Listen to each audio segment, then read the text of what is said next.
we have talked at this point about how it is very important for the cell to be able to transport materials in and out of the cell. The cell does this in order to maintain homeostasis, in order to keep a nice, balanced, stable internal environment. So, to transport material across a that cell membrane comes in two varieties. We will have passive transport and we will have active transport. Passive transport is the movement of materials across the cell membrane without using energy. Like the word suggests, passive, it just kind of happens, kind of like passive people allow things to happen. Just, whatever, that's cool. Go with the flow, man, right? Passive people. Um, so passive transport is transporting stuff across the cell membrane without having to use any kind of energy. Now, what happens in passive transport is that you have materials moving down the concentration gradient. And we discussed that yesterday in terms of concentration. It never take like materials in nature will always naturally move down the concentration gradient, and that means that we are moving from an area of high concentration to an area of low concentration. This will happen naturally. There are three examples that we will talk about regarding passive transport. Number one is diffusion. Two would be facilitated diffusion. And the word facilitated, like facilitator, just means it's being helped. And then we have osmosis. All right, so diffusion. I'm sorry? Yeah,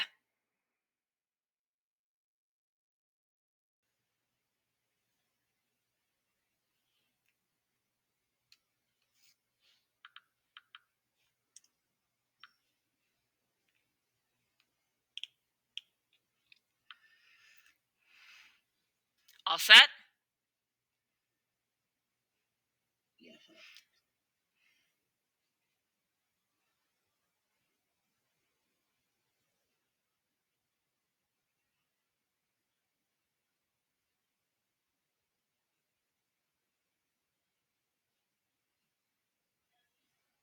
I'm good, thank you. Yeah, no problem. Anytime.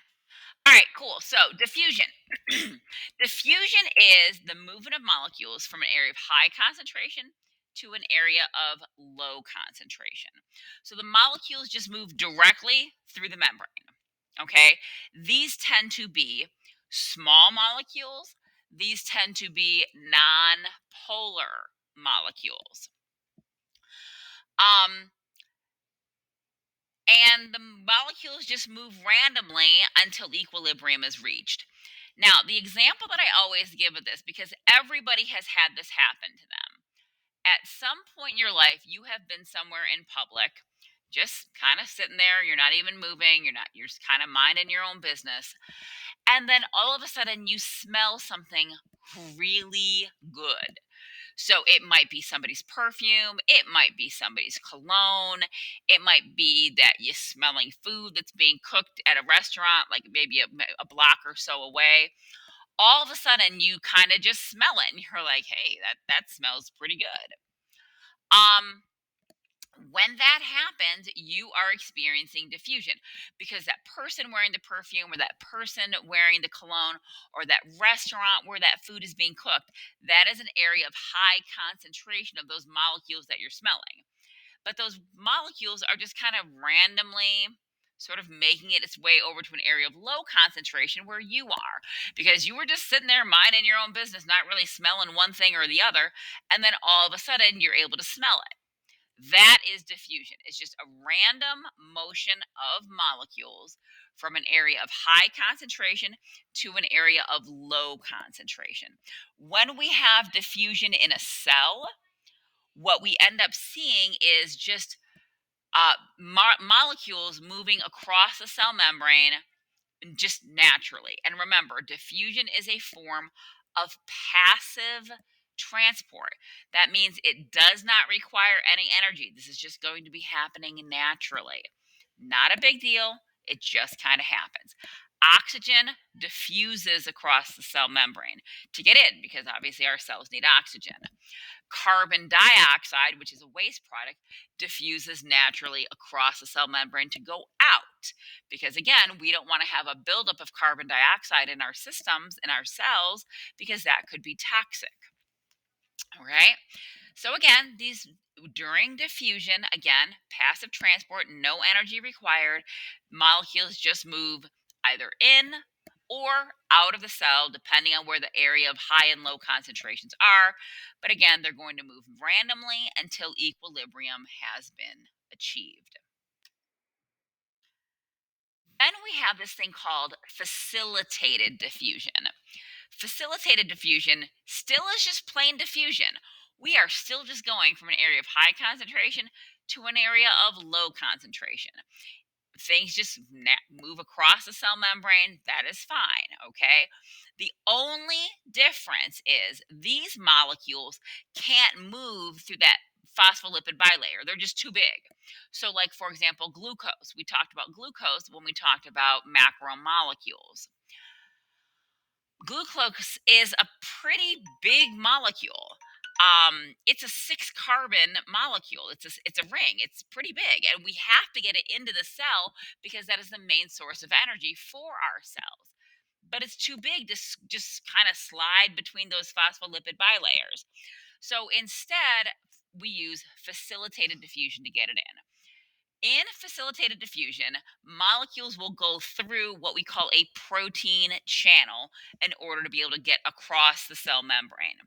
So, a protein channel literally is exactly like the picture suggests. It is literally a protein that kind of makes like a little tunnel. And larger molecules are able to diffuse directly across the cell membrane through this channel. Okay. Again, works exactly like regular diffusion, except for they're sort of forced through this protein channel.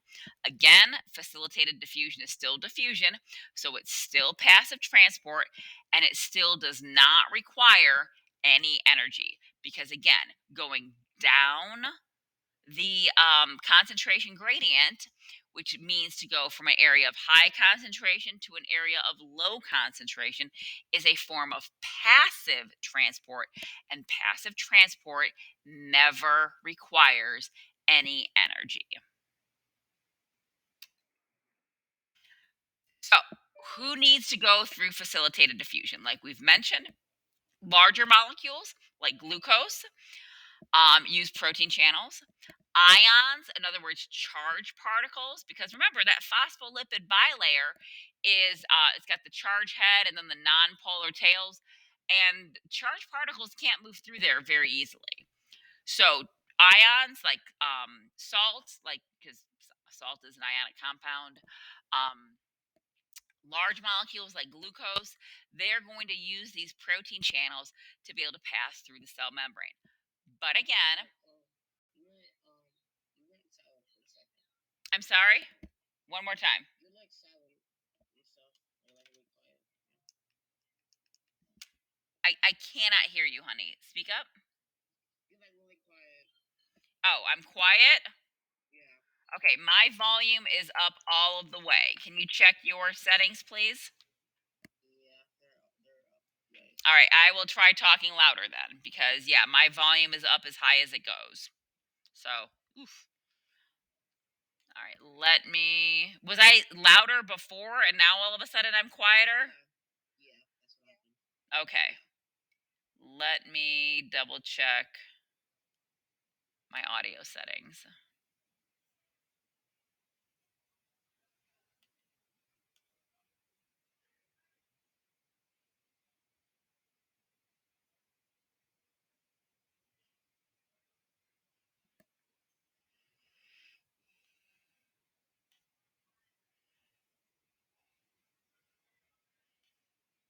Oh, everything's up.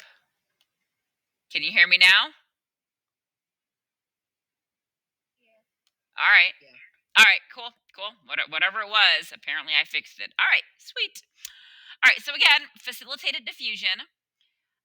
It's diffusion that's being helped. It's being helped by this protein channel. All protein channel is like a tunnel made of a protein. And it is used to help get large molecules like sugars, glucose, sucrose, and charged particles like ions into and out of the cell. Again, facilitated diffusion is a form of passive transport, does not require any energy because, once again, we are moving down the concentration gradient, which means we are going from high to low concentration, and that happens naturally. It does not require any energy from the cell.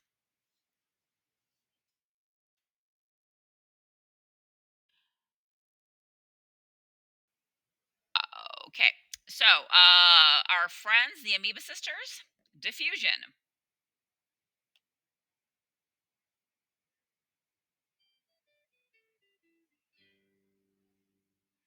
Have you ever heard of the ick? The disease, that is, that can afflict aquarium fish? I will never forget the first time my fish caught ick. Well, it's called ick, it stands for this. So, ick it is. It's actually caused by a protist, a parasitic one. In our ecology video, we talk about parasites and how parasites benefit while causing harm to their host. It was so well, okay, technically it affected nurturing first, but then it spread because it is a contagious disease in fish. It typically causes these white dots. It gets on their fins, on their bodies, on their gills, all over. It can even be lethal if not treated. So it's bad news, and being a guppy enthusiast, I was really worried about all of my guppies. This is not a video about parasites. This is a video about fusion. So you're probably wondering, how does she plan to connect diffusion to this parasitic protist? Well, it's because of the treatment. You see, there is a commonly purchased treatment for the disease of ick. One common treatment option contains an anti-parasitic called methylene blue. Its name is not misleading. It is quite blue. The directions on the back of the medication outline how many drops to add per gallons of water, and I watched and tried to encourage my fish to swim towards the medicine. But they were panicked, maybe because a portion of their water was changing colors, but also probably because of the kid trying to get their attention to swim towards the medicine. But you know what I didn't know then? I didn't need them to swim over there. The blue drops would spread on their own in a process known as diffusion. Diffusion is when the net movement of a substance travels down its concentration gradient. That means it moves from a high concentration to a low concentration. When the methylene blue drops were added into the water, they didn't just sit there. The molecules traveled in the water through diffusion. The high concentration of molecules, which is where they were dropped, spread to areas of low concentration in the water. Pretty soon, the water had a uniformly blue appearance as the molecules eventually are evenly dispersed. This was very important for treating my fish because the treatment reached all of them and they soon got better. Diffusion doesn't just happen in the water. For example, it occurs if you spray an air freshener in the air. The net movement of molecules travels from an area of high concentration of the air freshener to a low concentration of the air freshener. Pretty soon, it's likely others would smell the air freshener, even if they were quite a distance away. Now, I want to mention two important points. First, we say net movement because that's the overall movement. But it doesn't mean that the molecules can't move around the other direction, and it doesn't mean that the molecules eventually stop moving either. The molecules are continuously moving, even when equilibrium is reached. It's just the overall movement, the net movement, is from a high concentration to a low concentration until equilibrium is reached. Second, diffusion is a passive transport. That means an input of energy is not needed. We say that passive transport does not require added energy. When we talk about diffusion of molecules in cells, for example, the diffusion of oxygen molecules into a cell, it is classified as passive transport. A concentration gradient is itself a form of potential energy. Passive transport is different from other processes that we detail in our cell transport video, like active transport, where an input of energy is required. And speaking of our cell transport video, we outlined that there is also a type of diffusion called facilitated diffusion. Facilitated diffusion is when molecules still have a net movement of a high concentration to a low concentration, but they may be too large or have other characteristics that prevent them from directly traveling across the selected cell membrane.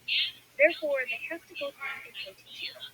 It's still diffusion because it's still passive transport and it's still traveling down its concentration. concentration gradient. It's just that in that case, it generally has to go through a filter to get inside.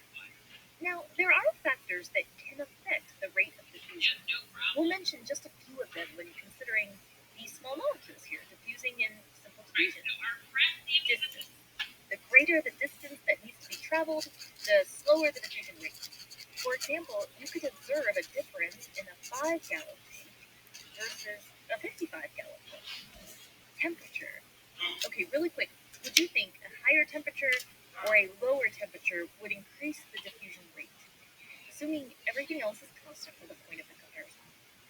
Generally, a higher temperature. A higher temperature generally would mean there is more movement of the molecules, so the diffusion rate will increase. This has to do with energy, so check out the link in the description for more about that. Characteristics of the solvent. For example, is the solvent very dense? That can slow the molecules down and decrease the diffusion rate. Characteristics of the molecules, or whatever substance is traveling through diffusion, since technically not everything that travels in diffusion is defined as a molecule. What is the mass of the substance traveling? Generally, a substance with greater mass will have a lower diffusion rate when compared to a substance with less mass. Characteristics of the barrier, if diffusion is crossing a type of barrier. To explain that, let's consider diffusion across a cell, where the barrier would be the cell membrane. Small, nonpolar substances pass through a cell membrane easier than something large or polar. That will affect the rate of diffusion. The surface area and thickness of the cell membrane also will alter the diffusion rate. For example, a large surface area and thin membrane. Sorry, I had to let somebody in.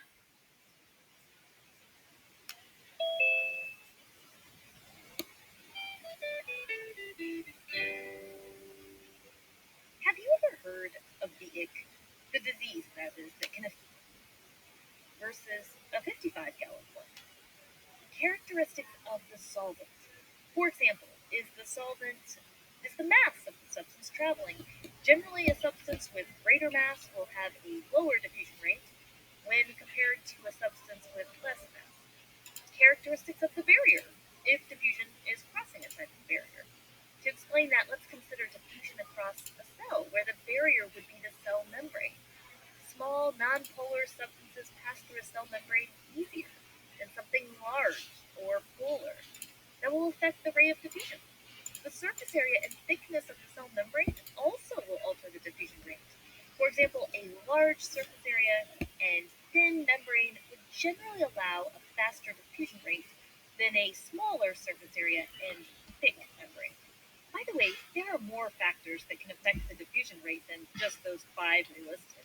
In fact, you may have already thought of another factor when seeing our simple diffusion image. Generally, if I were to increase the concentration of the substance here, that would cause a larger difference between these concentrations, and that would also increase the rate of diffusion. Before we end, you might wonder, why should I care about this diffusion thing? Okay, other than the aquarium fish that I love, realize that diffusion is critical for all of life. Cells are the living unit that builds up all life, and materials that cells need to survive have to get in, and waste molecules of the cell have to get out. Now, while diffusion is certainly not the only kind of cell transport, diffusion is responsible for many critical items. One example, as you sit here right now, diffusion is responsible for oxygen leaving the alveoli of your lungs to your blood. Likewise, the waste gas carbon dioxide is able to exit your blood to the alveoli. A critical process made possible by diffusion. Well, that's it for the Musa sisters. And I remind you to stay curious. All right, so like literally without diffusion, you can't breathe. Like literally. Diffusion is how your lungs work, which is kind of amazing because it's passive transport. Anyways, I kind of like that. All right, so, anyways, we are moving on to osmosis. This is letter F on your note catcher, ladies and gentlemen. So, osmosis is the diffusion of water across a selectively permeable membrane. So, it's still just diffusion, but osmosis is specifically diffusion of water. Okay? I don't know why it has its own name. It just does, and you need to know it. Um, so again, osmosis is the diffusion of water across a selectively permeable membrane. All right. So water moves down the concentration gradient from an area of high concentration to an area of low concentration. Obviously, we know that water is necessary for all life on Earth. So obviously, osmosis is incredibly important for life processes. But again, this is the diffusion of water. Diffusion is still a passive transport. So that means in order for osmosis to occur, we do not need to add any energy. It is going to happen naturally.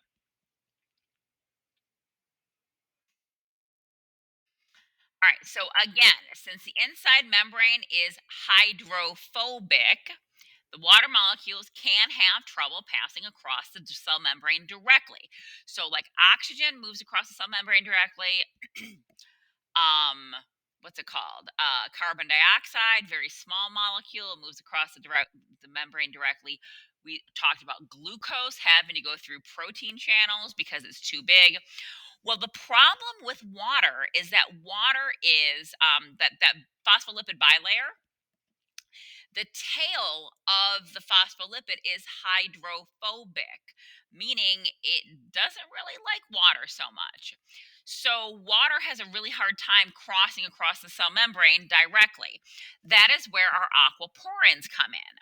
They are a protein channel, just like we saw before, but they specifically are a protein channel that deals with the diffusion of water across the membrane. So you can always remember what an aquaporin is because aqua is like Latin for water. I think it's Latin, it might be Greek. Is Latin, I believe, for water, kind of like Aquafina or, any of these other water brands that start with aqua. It is literally it literally means water, and then porin, pour. It's a pour for water. Get it? Again, sometimes scientists actually name things so that they make sense. But again, osmosis and these aquaporins is a form of diffusion. Diffusion is passive transport. Passive transport means no added energy.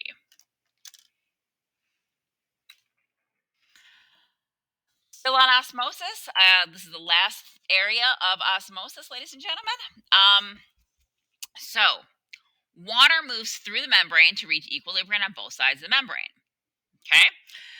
This movement of water equalizes the concentration of solute on both sides of the membrane. Super important. So, again, passive transport, we are seeking equilibrium, we are looking for balance, and osmosis is no different. So, if there's a higher concentration of water on one side of the cell versus the other, it's going to try to equalize. One of the things that I'm sure you have noticed when you take a really long bath, or maybe when you're in the pool, or maybe if you, I mean, it doesn't happen quite so often in the shower because we don't tend to be in the shower as long as we are in baths. You ever seen that wrinkly stuff that happens with your fingers? You know what I'm talking about? That is osmosis. There's more water on the outside, or fresh water, I should say, on the outside versus the inside, and you have movement across the membrane. So then you end up getting kind of that wrinkly kind of look. Not to be gross, but if you've ever, well, actually, that's something else. So we'll talk about that later. Anyways, osmosis, moving water passively across the cell membrane through the aquaporin. All right, so now we have this thing called osmotic pressure. This is number 4, just FYI, under osmosis. Osmotic pressure is the net movement of water into or out of the cell, and it produces a force. And that force is called osmotic pressure. So, tonicity is what we call the measure of osmotic pressure gradient. And this is relative to the concentration of solutes dissolved in solution. This can cause objects to either swell or even to shrink. And like we kind of see with our fingertips in the bathtub. Solutions can be either isotonic hypotonic, or hypertonic. Just a reminder, and if we are looking at those prefixes, iso means same, hypo means under, hyper means over. Okay, like we all know somebody who is hyperactive. We might somebody know somebody who has like hypoglycemia, where their sugar gets low. And then I don't can't think of anything normal that starts with iso, so there's that. Iso just means equal. All right, so in isotonic solutions, the concentration of solutes in that solution. Wait. Can you go back one more time? Like, can you go back one more time, please? Yep. Thank you. I need Yep. that. Thank you. Mm-hmm. You could change it back now. No problem. All right, so in isotonic solutions, again, iso meaning equal. The prefix iso means equal. In an isotonic solution, the concentration of solutes is the same inside and outside of the cell. That means that the water molecules move equally in both directions. So the cell remains in a very stable state. Okay? No big. Now we are going to compare, and again, we are still talking about osmosis, which means passive, which means we are not using energy to do this. Hypertonic solutions. If we have a hypertonic solution, then that means that the solution has a higher solute concentration than the cell does. That means that there is water moving it's moving out of the cell, and the cell shrinks. So, hypertonic solutions, the cell is in a solution that has a higher solute concentration. Water moves out of the cell, causing the cell to shrink. Excuse me. We give it another minute because that's kind of a long sentence.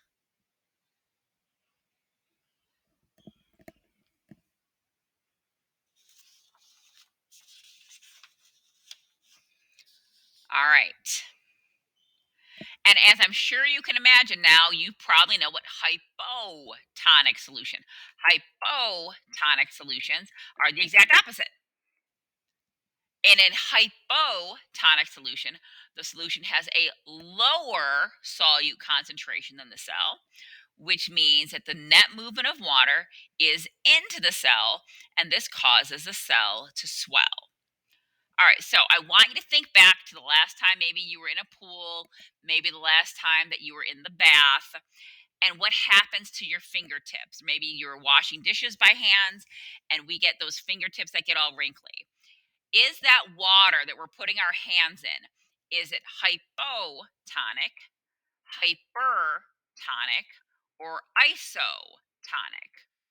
What do you guys think? Hypotonic. Are you swelling? Are your hands shrinking? Or are you staying the same? If you're getting all wrinkly, what do you guys think? Somebody said hypotonic? I did. Okay. All right. Yep, actually, it's hypertonic because when we see wrinkling happening on our skin, what's actually happening is that we're losing water through our skin, and it's getting wrinkly. And what that ends up looking like is wrinkles. That's actually a hypertonic solution. Just FYI. I mean, like no one's like literally ever going to hold a gun to your head and ask you that question. But hey, if you ever happen to have a really strange mugger, then now you know. That'd be kind of weird. There was like called a science mugger. All right, so let's talk about osmosis with our friends, the Amoeba Sisters. And I think I don't remember how many minutes this video is.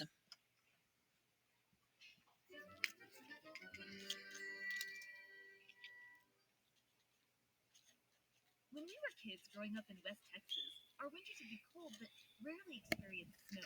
But we did have ice, which resulted in the roads being salted. If the salt mixes in and dissolves into water on the roads, this can lead to a lower freezing point, which can help prevent the roads from icing over. And while this is great for making the roads more safe, it wasn't so great for the plants that lived right along the roadside. It often caused them to die. Now, winter can be hard for many plant species, but I'm talking about this salt affecting even some hardy plant life. This issue with salt in plants isn't limited to winter. During hurricanes near the coast, salty ocean water can be dumped in large quantities into the soil. This can eventually kill plants, including plants that had originally survived the hurricane. Why? Do plants just dislike salt that much? Well, it's actually related to a term called osmosis. When you are talking about osmosis, you are talking about the movement of water through a semi-permeable membrane, like a cell membrane. Water molecules are so small that they can travel through the cell membrane unassisted, or they can travel in larger quantities through protein channels like aquaporins. The movement of water molecules traveling across the cell membrane is passive transport, which means it does not require energy. In osmosis, water molecules travel from areas of a high concentration of water molecules to a low concentration of water molecules. But there's another way to think about water movement in osmosis. A low water concentration likely means there is a greater solute concentration. Solutes are substances like salt or sugar that can be dissolved within a solvent, like water. Water has the tendency to move to areas where there's a higher solute concentration, which would mean less water concentration. So if you want to easily figure out where the water will travel in osmosis, look to the side where there is a greater solute concentration. Unless we bring in another variable, like pressure, water will generally have a net movement to the area of higher solute concentration. So let's bring out a YouTube. That's funny. There's a semi-permeable membrane in the middle of it. Let's assume that it is similar to a cell membrane and that water molecules can squeeze through it. The molecules are quite small, but salt can't. Right now, there's just water in this YouTube. The water levels on side A and side B are equal. That doesn't mean that the water molecules aren't moving. Water molecules like to move, but the net movement across the two sides is zero. That means the overall change in direction of movement is zero. Now let's imagine on side B, you dump a huge amount of salt there. So which direction will the water initially move towards? A or B? Think about what we mentioned with osmosis. The answer is B. Side B has a higher solute concentration than side A. Water moves to areas of higher solute concentration, which is also the area of lower water concentration.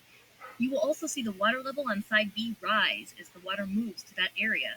You can almost think of the water as trying to equalize the concentrations, diluting side B. Once equilibrium is reached, the net movement of water across the two sides will be zero. But remember that water still likes to move and movement still occurs. Now here's some vocabulary to add in here. We call side B hypertonic. That means higher solute concentration. Well, we can't just say something is hypertonic without comparing it to something else. We say side B is hypertonic to side A because it has a higher solute concentration than side A. In osmosis, water moves to the hypertonic side. We say side A is hypotonic. Hypo rhymes with low, which helps me remember that it's the low solute concentration when compared to side B.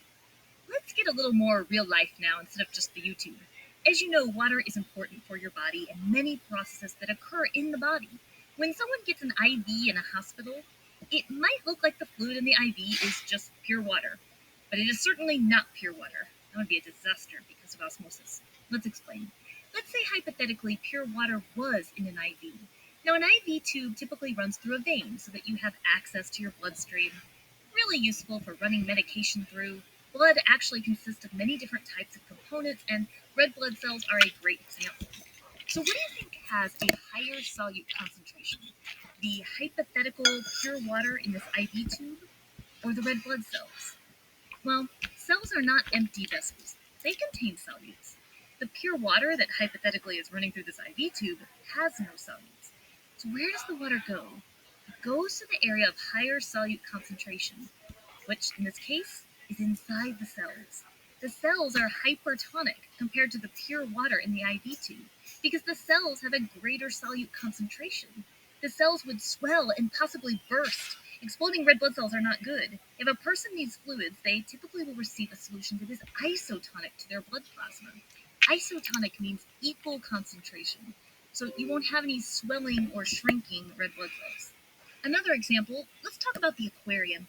I have always wanted a saltwater fish tank ever since I was a little kid, but I've only had freshwater tanks so far. I did often question when I was a kid, why is it that a saltwater fish can't be in a freshwater tank? Well, let me explain one reason why this would be dangerous to the saltwater fish and how it relates to osmosis. First ask, where is the higher solute concentration? In the saltwater fish cells or in the freshwater that the fish would be hypothetically placed in? Definitely in the saltwater fish cells. So where would the water go? It goes to the area where there's a higher solute concentration, the hypertonic side, so it goes into the cells of that poor saltwater fish. If not rescued, it could die. Now, one thing to clarify, saltwater fish and freshwater fish are not necessarily isotonic to their surroundings, but they have special adaptations that allow them to live in their environment and usually cannot make a major switch from a saltwater environment to a freshwater one. Now, not all fish have this problem. There are some fish that have this amazing adaptation to switch between fresh and salt water, and they have to deal with this osmosis problem. Salmon, for example. I think if I could pick to be a fish, I'd be a salmon. Osmosis explains how many kinds of plants get their water.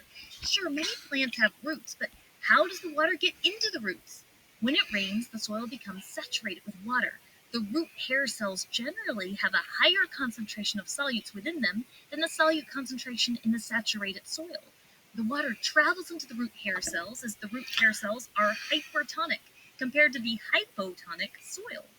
By the way, you may wonder, well, why don't those root hair cells burst with all the water that's going in them? That brings us to our next osmosis topic and why plant cell walls are amazing. So let's bring in another variable that can influence osmosis, pressure potential. This is when it's very useful to understand how one can calculate water potential. Water potential considers both solute potential and pressure potential. In osmosis, water travels lower water potential. So the formula is water potential is equal to the pressure potential plus the solute potential. Adding solutes actually causes the solute potential to have a negative value and the overall water potential to lower. Water will travel to areas of lower water potential, but exerting pressure can raise the pressure potential, a positive value, therefore raising the total water potential. So let's give a quick example. In the popular water potential in potato cores lab, all kinds of neat variations of this lab procedure exist online. You can calculate the water potential in potato cores using the water potential formula. When a potato core is first put into distilled water, that's pure water, the potato core cells start to gain water. You'd expect that the water is moving towards the higher solute concentration.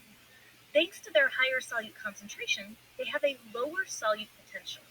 That means a lower total water potential than the surroundings, and water travels to areas of lower water potential. But over time, as the potato core cells gain water, the water that has entered exerts pressure against the plant cell walls from inside the plant cells, therefore raising the overall water potential in the potato core cells. We want to point out that this turgor pressure that results in plant cells, thanks to osmosis and plant cell walls, is critical for overall plant structure and the ability of plants to grow upright and not wilt. Turgor pressure is definitely something to explore. In summary, where would living organisms be without osmosis? After all, it involves movement of one of our very valuable resources, water. Well, that's it from the Viva Sisters. I remind you to stay curious. Yay, osmosis. All right.